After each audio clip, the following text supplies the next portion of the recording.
Моето име е Јосиф Дамјанов и ова е рубриката Прашање и одговори. Секој од вас кој што го интересира да постави прашање, да му дадеме одговор на тоа што можеби му е дилема или некој негов интерес во делот на активниот животен стил или исхраната, може да го направи користејќи го хаштагот #AskJosif или може да го направи истото користејќи ги моите профили и директните пораки во инбокс, а се разбира и можете да го направите тоа преку телефонските броеви на телевизија Телма. Доаѓа од Мики и прашува што од суплементација би ми препорачал за покачување на мускулна маса.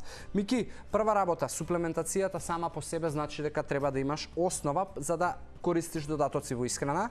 Затоа суплементацијата секогаш доаѓа кога не успеваш на класичен начин да си обезбедиш енергетската и хранливата вредност.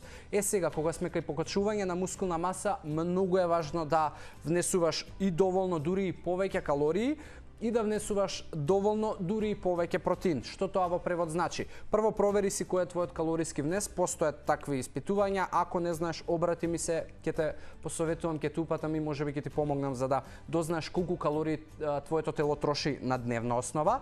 Второ, кога ќе знаеме која е таа бројка, треба да покачиш некаде 500 до 1000 калории повеќе од тоа што твоето тело троши.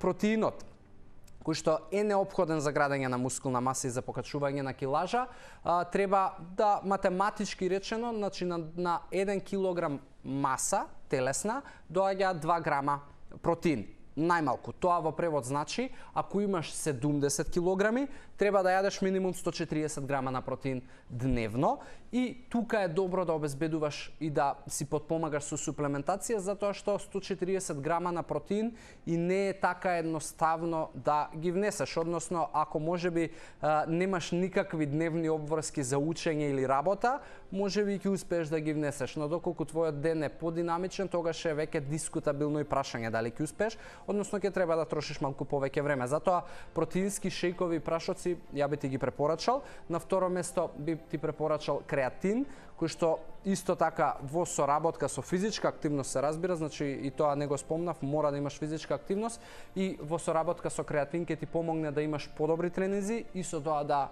покачуваш мускулна маса и можеби тие би ги издвоил ја како суплементи и едино гејнери кои што исто така се познати во оваа индустрија за покачување на мускулна маса, со тоа што би те советувал тие гејнери да прво видиш дали има потреба да ги внесуваш, доколку имаш дефицит на калории од она што ти е тебе потребно, тогаш можеш и тоа да го правиш.